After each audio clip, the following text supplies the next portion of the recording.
Et quand la tristesse arrive, je sais tu es là, toujours près de moi. Bonjour, Sœur Angèle. On dirait Comment qu'on allez-vous? est très joyeux. Oui, ben oui, vous n'êtes pas trop fatigué? Pas Parce que du c'était hier, notre beau 20e, là. Mais c'était la plus belle chose qui pouvait m'arriver. Magnifique. Ah, 20 ans, c'est 20 pas un ans? jour. Ah non, 20 ans Mais d'amour. bravo d'avoir tenu le coup. Et j'espère qu'on pourra tenir encore un autre 20 ans. Je veux vous remercier tous les gens qui étaient là. Absolument. Parce que ça a été des très, très beaux moments.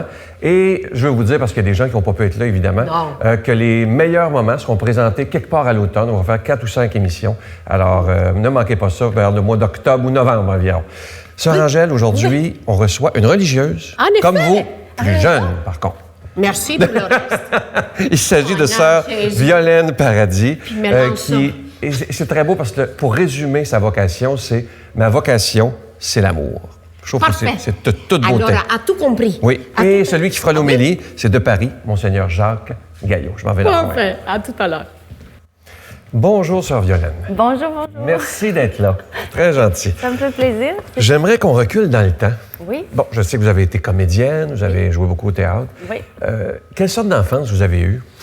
Une enfance heureuse. Oui. Oui, j'ai d'une famille de 4 enfants. On est 4 chez nous. Je suis la deuxième. Et puis, une enfance à jouer dans les arbres. J'aimais beaucoup grimper aux arbres. J'ai un petit côté acrobate, là. Puis beaucoup de musique. Nos parents, je pense qu'ils auraient voulu faire de la musique eux-mêmes, puis ils n'ont pas eu la chance nécessairement. Est-ce que vos parents étaient croyants?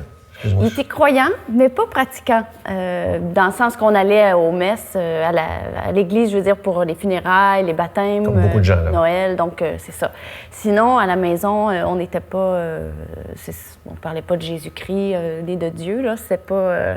Mon parrain, par contre, le frère de ma mère, mon parrain était prêtre. Donc OK. ça m'a toujours fascinée. Puis j'étais sa filleule, puis...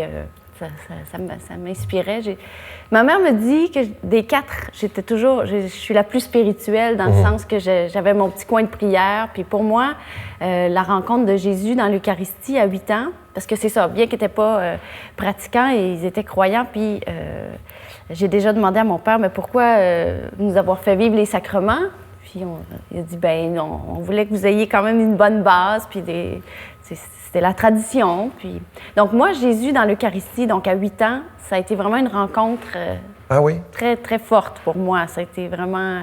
Ouais, c'est beau, c'est rare quand même, hein? Ah oui, c'est assez particulier. Moi, vraiment, dans mon cœur de petite fille, là, Jésus est vraiment venu me parler au cœur. Puis c'était le meilleur de mes amis, donc je lui parlais, puis je me confiais à lui dans mes peines, dans mes joies aussi. Et vous avez... on va aller un peu vite, là. Vous avez été comédienne. Oui. Vous aimiez ça? Vous étiez heureuse? Oui, j'étais heureuse, oui. Qu'est-ce qui fait que dans le siècle, dans la modernité d'aujourd'hui, une jeune femme comme vous décide de devenir religieuse? Qu'est-ce qui fait? Ben, c'est que, disons, la parole qui m'est venue, c'est « Ce n'est pas vous qui m'avez choisi, mais moi qui vous ai choisi ». Donc, la parole d'Évangile que j'ai choisie quand je suis entrée au postulat. Mais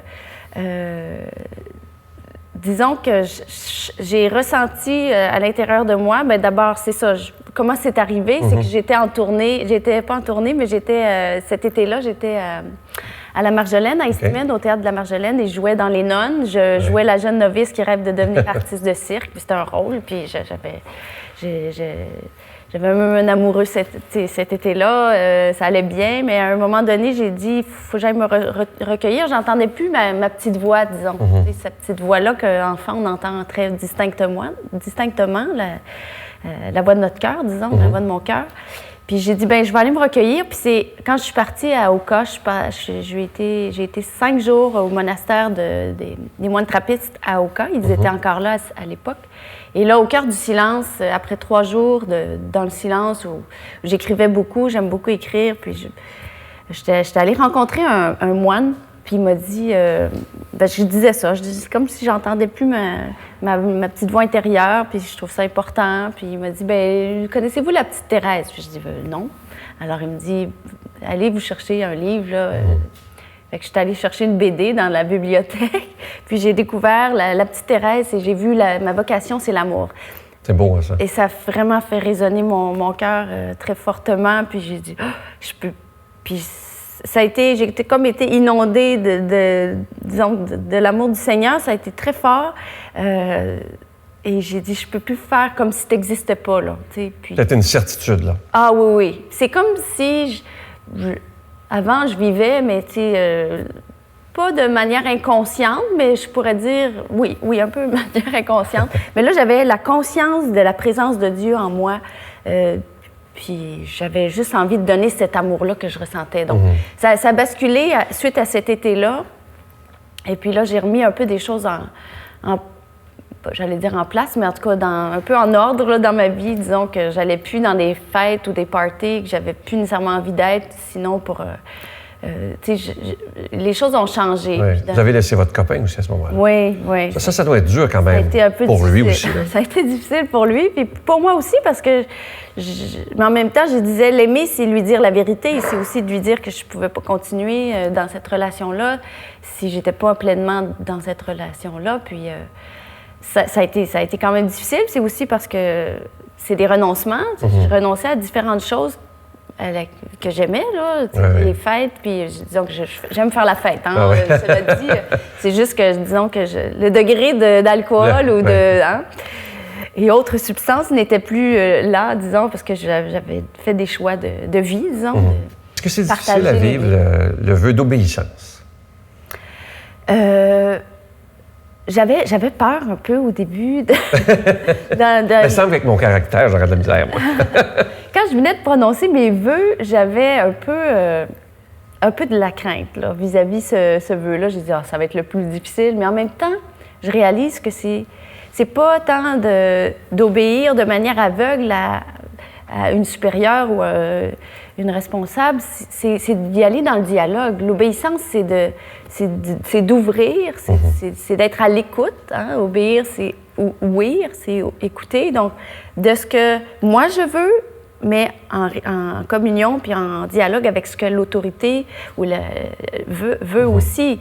Et c'est fini le temps où les personnes en autorité nous disaient, ben ça y est, tu t'en vas là, puis il n'y avait pas de dialogue à ce moment-là, ça n'existe plus. Les personnes en autorité pourraient me dire, une sœur en autorité pourrait me dire, ben je vois ça pour toi, mais elle va vouloir en discuter avec moi. Puis... Donc c'est l'obéissance, finalement, c'est plein de liberté, ça donne beaucoup de liberté. Beaucoup de liberté. Est-ce que c'est difficile, parce que vous êtes toute jeune, de renoncer à avoir un mari, à avoir des enfants?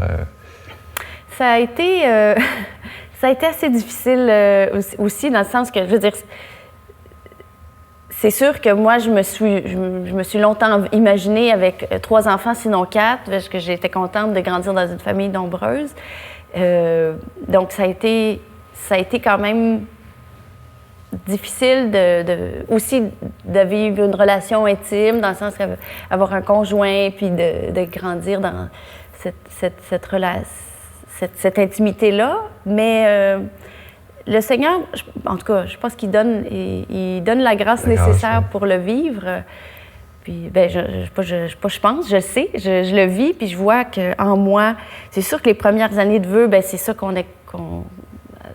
je me familiarise avec cet état de vie-là, mais je dirais que depuis que j'ai renouvelé mes vœux, je suis dans ma 3e année de vœux temporaires, puis j'ai renouvelé pour 3 ans. Et depuis que j'ai renouvelé pour 3 ans, je me sens beaucoup plus en paix dans ce choix-là que quand je venais de faire mes vœux. C'est pas que j'étais pas contente de ma décision, mais disons que je vivais un peu la tension dans le renoncement, puis c'est toute une autre manière de vivre. Puis Qu'est-ce qui vous séduit chez l'homme de Nazareth? Chez l'homme de Nazareth, ce qui me séduit... C'est son amour inconditionnel, puis c'est son amour vrai et sa grande liberté d'action, sa liberté d'aimer justement tous et toutes, qui que ce soit. Et puis, je pense que ça va évoluer suivant les années. Puis ce qui me parle beaucoup au cœur en ce moment, c'est son humilité. Ouais. Mais les deux choses, ce serait vraiment sa vérité, dans la vérité de l'amour qu'il porte aux autres et la vérité qui rend libre dans le sens Un homme libre, hein? Un homme libre qui invite les gens à se libérer de ce qui les opprime. Puis donc, je vais parler en jeu, moi qui m'aide à voir les ondes d'ombre que j'ai, puis les accueillir, puis me dire, bon, je vais grandir, puis ça, c'est lui qui transfigure ça en moi, dans sa résurrection, dans son amour donné, son amour offert. Puis ce que j'explore beaucoup, c'est ça en ce moment, c'est l'humilité. Il l'a fait d'une manière si humble, sans se péter les bretelles ou se dire, ben il a toujours remis ça, c'est le Père qui me donne d'aimer comme ça, puis j'ai envie de lui ressembler, puis afin d'aimer mieux mes sœurs puis mes frères en humanité. Là. C'était quoi le regard de vos amis à l'époque quand vous avez pris cette décision? Parce que vous avez dit au début une vie de party, vous aimiez l'alcool, etc. Et de voir un changement aussi drastique, comment ça a été vu? Bien, en fait, mes amis puis ma famille, en fait, mon frère aussi, là, mon frère aîné, voyons, Violaine, ça se peut pas. Puis moi, je disais, c'est parce que j'étais vraiment sur les ailes de l'amour. J'étais comme vraiment tellement dans l'amour que j'avais ressenti, tellement fort. J'étais sur ce nuage-là. Puis je disais, ben je suis en amour avec Jésus. C'est mon amoureux. Je suis en amour avec Dieu. Puis là, les gens me disent, ben ça va y passer, là, ça va y passer. C'est un trip, là, parce que je suis assez intense comme personne, donc ça va passer. Donc, il était un peu comme ça, un peu surpris, mais en même temps, c'est ça, il se disait, ben ça va passer. Mes amis, quand même, m'ont interpellée dans le sens, mes bonnes amies de filles, là, m'ont dit, ben t'es sûre? Parce qu'ils voyaient que je doutais aussi. J'étais là, ben pas tant au début qu'à un moment donné, justement, à choisir la vocation religieuse, je dis, ben est-ce que c'est vraiment surtout de nos jours. Ma place? Puis c'est ça, je voyais plus les renoncements que le choix de vie que je faisais, le choix de plus de liberté. Fait que ça, devant mon trouble ou ma peur de ce choix-là que je faisais, ils étaient comme, t'es-tu sûre? T'es-tu correct? Puis ils n'étaient pas contre ma décision, mais ils étaient pas non plus, genre, super emballés parce qu'ils me voyaient un peu tracassée, puis pas toujours en paix. Mais mon frère, pour finir, il me disait, ben tu parles plus pareil, t'as l'air différente, puis il me trouvait pas nécessairement groundée dans mon choix. Donc, lui, il était un peu inquiet de ça. Puis jusqu'au jour où il a vu que je m'épanouissais, puis que c'est un choix de... Bon, je dis souvent ça, là, c'est un choix de vie, mais c'était pour plus de vie puis plus d'amour. Ça rejoignait mon cœur universel, je pense. Mon cœur que j'aspire à être le plus universel possible. Mon père aussi a eu une réaction un peu de... Oui, je disais ça, oui, plus... Mon père dit, ben là, Violaine, ta carrière, t'as du talent, puis là, qu'est-ce que tu vas te retrouver à être responsable de sœur, puis ta vie à toi, tu vas-tu la vivre? Mais j'ai dit carrément, je dis, papa, si ma vie, c'est de m'occuper des sœurs plus âgées, ou en tout cas, je dis, ça va être ça. C'est beau. Je vais le faire dans l'amour, puis je vais le faire... mais c'est ça. C'est que... En terminant, est-ce qu'il y a eu, dans les dernières années, des moments de désert, des moments de doute? Oui. Est-ce que ça fait peur, ça, lorsqu'on s'est engagé, là, et que ces doutes-là arrivent? Là, Oui, ça fait peur, puis ça remet tout en question. Pour en dire un peu quelques mots, c'est l'année où j'ai prononcé mes vœux, ça a été une année assez difficile parce que je suis comédienne, puis cette année-là, je suis comédienne, puis j'aime créer. Cette année-là, j'étais aux études, puis je pouvais plus jouer ou monter des spectacles ou des pièces de théâtre parce que c'est ça que je fais avec les jeunes au centre étudiant. Et ça a été vraiment difficile parce que je me suis dit, est-ce que ça se peut d'être religieuse et comédienne ou en tout cas metteur en scène en même temps? Puis certaines de ma communauté n'étaient pas sûres de ça. Elles disaient, ben là, tu peux pas. Puis d'autres, par contre, me disaient, ben oui, c'est le charisme que le Seigneur t'a donné, tu vas t'en servir. Être de son époque, oui. Pour jouer pour le Seigneur. Puis ça, de sentir l'appui des sœurs, puis de me dire, ben ça va aller. Mais ça a été un temps très désertique. Vous avez une voix magnifique, je vous ai entendu en répétition tantôt. Vous allez nous chanter quoi? Un chant de la petite Thérèse, Thérèse de Lisieux, bon, qui a fait beaucoup dans mon parcours. Donc, aimer, c'est tout donner. Je vous invite à aller vous installer. Merci. On écoute. Vous allez voir, elle a une très belle voix. Merci.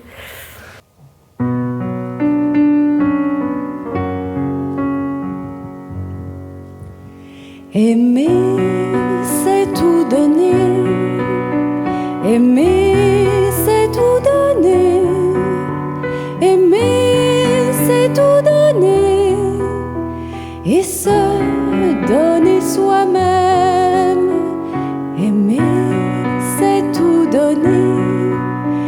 Aimer, c'est tout donner. Aimer, c'est tout donner. Et se donner soi-même. Quand je parlerai les langues des hommes et des anges, si je n'ai pas l'amour, je suis comme l'airain qui sonne ou la cymbale qui retentit. Aimer, c'est tout donner. Aimer, c'est tout donner. Aimer, c'est tout donner. Et se donner soi-même. Aimer, c'est tout donner. Aimer, c'est tout donner. Aimer, c'est tout donner. Et se donner soi-même. Si je prophétisais et connaissais tous les mystères, si j'avais la foi à transporter les montagnes, sans l'amour, je ne suis rien. Aimer, c'est tout donner. Aimer, c'est tout donner. Aimer, c'est tout donner. Et se donner soi-même. Aimer, c'est tout donner. Aimer, c'est tout donner. Aimer, c'est tout donner. Et se donner soi-même. Quand je distribuerai ce que je possède en au monde, et si je livrais mon corps à brûler dans les flammes, cela ne me sert à rien. Aimer, c'est tout donner. Aimer, c'est tout donner. Aimer, c'est tout donner. Et se donner soi-même. Aimer, c'est tout donner. Aimer, c'est tout donner. Aimer, c'est tout donner. Et se donner soi-même.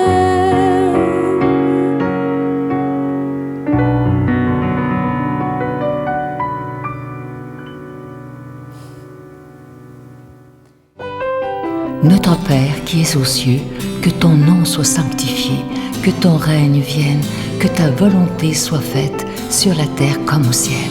Donne-nous aujourd'hui notre pain de ce jour. Pardonne-nous nos offenses comme nous pardonnons à ceux qui nous ont offensés.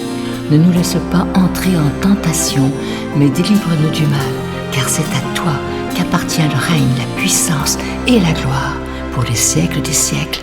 Amen. Depuis déjà quelques semaines que je vous parle de ce beau cadeau en ce mois de Marie, le mois le plus beau. Il s'agit d'une belle épinglette de la Vierge de Notre-Dame de Lourdes. Elle est plaquée argent, entourée de beaux petits zircons bleus. Vous ne trouverez pas ça ailleurs. C'était fait vraiment pour la victoire de l'amour. Alors, cette épinglette de la Vierge de Notre-Dame de Lourdes, peut-être que certains d'entre vous ont eu le privilège d'aller à Lourdes. C'est des moments absolument extraordinaires. Alors, cette épinglette, Portez-la fièrement parce que c'est une belle façon de dire à Marie qu'on l'aime. Je vous rappelle que c'est avec un don de 25 $. Et si vous en voulez 2 pour en donner en cadeau autour de vous, c'est avec un don de 40 $. Je vous donne l'adresse. La Victoire de l'Amour, casier postal 120, succursale Boucherville à Boucherville. Le J4B 5E6, je vous la redonne. La Victoire de l'Amour, casier postal 120, succursale Boucherville à Boucherville. Le J4B 5E6. Également par téléphone, par carte de crédit du lundi au vendredi de 8h30 à 16h30 dans le 514-523-4433, 523-4433 ou sans frais, le 1-888-811-9291, 1-888-811-9291 et aussi sur notre site Internet, le www.lavictoiredelamour.org. Moi, je veux prendre le temps de vous remercier d'abord pour votre prière, pour ce ministère. Vous savez que c'est l'essentiel, mais aussi merci de votre aide financière parce que vous savez qu'on doit payer pour être à la télévision. C'est pas gratuit. On doit payer pour la production et la diffusion également. Alors, merci de tout cœur de votre don spécial en ce mois de Marie. Et je vous rappelle que mon CD « Laissons Dieu être Dieu » sera disponible pendant toute l'année 2015. Je vous remercie de tout mon cœur de votre générosité.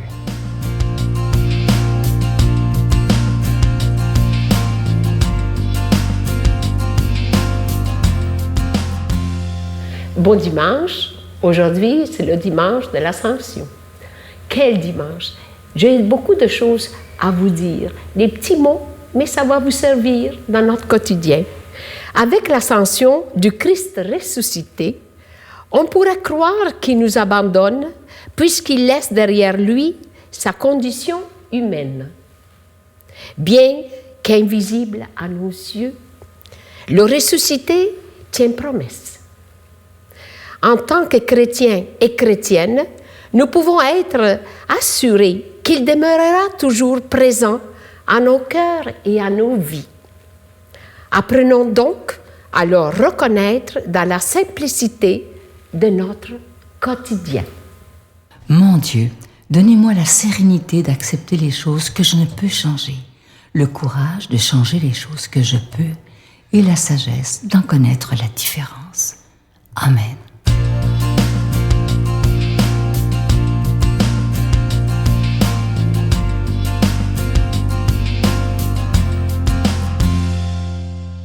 Évangile selon saint Marc. Jésus ressuscité dit aux 11 apôtres, « Allez dans le monde entier, proclamez la bonne nouvelle à toute la création. Celui qui croira et sera baptisé sera sauvé, celui qui refusera de croire sera condamné. Voici les signes qui accompagneront ceux qui deviendront croyants. En mon nom, ils chasseront les esprits mauvais, ils parleront un langage nouveau, ils prendront des serpents dans leurs mains, et s'ils boivent un poison mortel, il ne leur fera pas de mal. Ils imposeront les mains aux malades, et les malades s'en trouveront bien. » Le Seigneur Jésus, après leur avoir parlé, fut enlevé au ciel et s'assit à la droite de Dieu. Quant à eux, ils s'en allèrent proclamer partout la bonne nouvelle. Le Seigneur travaillait avec eux et confirmait la parole par les signes qui l'accompagnaient.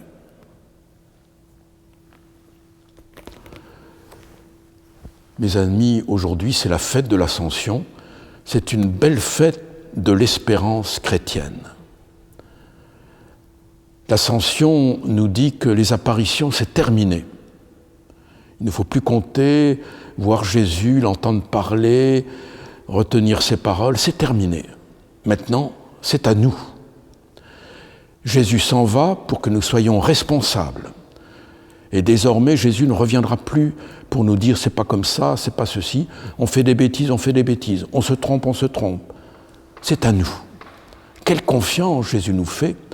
Et remarquez ce qu'il nous dit, allez dans le monde entier et prêcher la bonne nouvelle à toute la création, pas simplement à l'humanité, à toute la création. Nous sommes responsables de ces cieux nouveaux, de cette terre nouvelle. Toute la création est concernée par la résurrection de Jésus. Et nous savons aujourd'hui, nous avons en charge le respect de la création pour les générations à venir.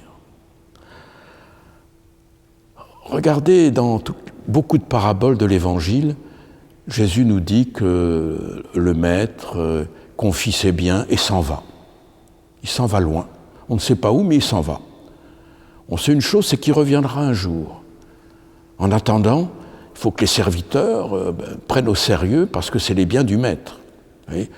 Le maître n'est pas là, mais il est quand même bien là parce qu'on gère ses biens. Et il reviendra. Vous voyez ? Eh bien, le maître s'en va pour que les serviteurs aient toute la confiance du maître, qui prennent des responsabilités, qui prennent des initiatives. Vous voyez ? Jésus nous expliquait cela. Eh bien, c'est à nous maintenant d'aller de l'avant. Regardez ce qui se passe pour des parents et des enfants. Les enfants, pour devenir des adultes, doivent s'écarter un peu de leurs parents. Et les parents doivent s'effacer par rapport à leurs enfants pour qu'ils deviennent eux-mêmes. Non pas qu'ils ne les aiment pas, non pas qu'ils restent pas loin d'eux, mais les parents savent qu'il faut les laisser prendre leur vie en main. Ils les aiment, ils sont proches, mais c'est à eux de faire leur vie. C'est ce qui se passe à l'Ascension. Jésus nous dit maintenant, vous avez tout ce qu'il faut, vous avez reçu l'Esprit Saint, je vous ai ouvert le cœur aux Écritures, c'est à vous, allez-y. Ne regardez plus le ciel, allez-y. Vous avez des signes et vous parlerez un langage nouveau, c'est-à-dire le langage des actes, le langage de la miséricorde, le langage du pardon. Allez vers les autres, parlez ce langage nouveau. Je suis allé il y a quelque temps en Sicile pour des interventions et un soir, il y avait dans l'assistance le directeur de la prison de Messine avec sa femme. Il y avait aussi l'aumônier catholique qui était là, de la prison. Et après, ils viennent me voir en disant « Est-ce que vous accepteriez de venir à la prison et de visiter les prisonniers ?» Alors moi, je dis « Je suis tout à fait d'accord, tout à fait d'accord. Il faut voir avec les organisateurs, s'ils m'autorisent, je viens. » Ils ont autorisé, donc je suis allé à la prison de Messine. Et il y a 3 étages, j'ai fait les 3 étages, des cellules. Mais écoutez, c'était vraiment un bon moment de ma rencontre en Sicile. Je dirais même un temps fort. Tous ces jeunes qui étaient là, je débarquais là, vraiment, ils m'accueillaient, on se parlait et j'étais heureux d'aller vers eux, voyez. Nous sommes faits pour aller vers les gens partout. Quand Jésus nous dit jusqu'aux extrémités du monde, c'est aussi dans les cellules des prisons, voyez. Eh bien, n'ayons pas peur d'aller vers les autres, car le Seigneur est avec nous et il nous donne de parler ce langage nouveau. Oui, que la fête de l'Ascension soit une belle fête de l'espérance et de cette confiance que Jésus nous fait. Je vous bénis de tout mon cœur, ainsi que vos familles, au nom du Père et du Fils et du Saint-Esprit. Amen. Je vous salue Marie, pleine de grâce. Le Seigneur est avec vous. Vous êtes bénie entre toutes les femmes, et Jésus, le fruit de vos entrailles, est béni. Sainte Marie, Mère de Dieu, priez pour nous pauvres pécheurs, maintenant et à l'heure de notre mort. Amen.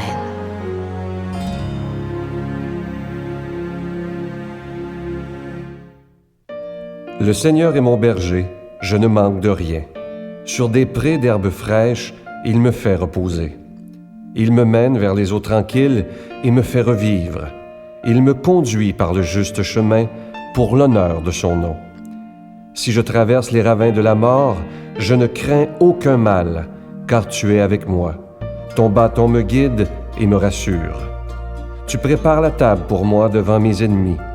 Tu répands le parfum sur ma tête et ma coupe est débordante. Grâce et bonheur m'accompagnent tous les jours de ma vie. J'habiterai la maison du Seigneur pour la durée de mes jours. C'était rafraîchissant, Sœur Angèle. Ça doit vous faire plaisir, vous, quand même, de voir de la relève. Absolument. C'est qu'on voit cette source, cette flamme qui est là et qui va nous suivre. Parce que parfois, on s'est dit, étant religieuse, moi, je regarde autour de moi, je vois ça grandir par l'intérieur, mais par l'âge, ça diminue. Hein? Mais il y a plein d'espérance. C'est beau de voir des jeunes qui se donnent totalement. Oui, je vous souhaite une très, très belle journée, bonne semaine et on se revoit de toute façon demain matin. Bye bye. Bye bye.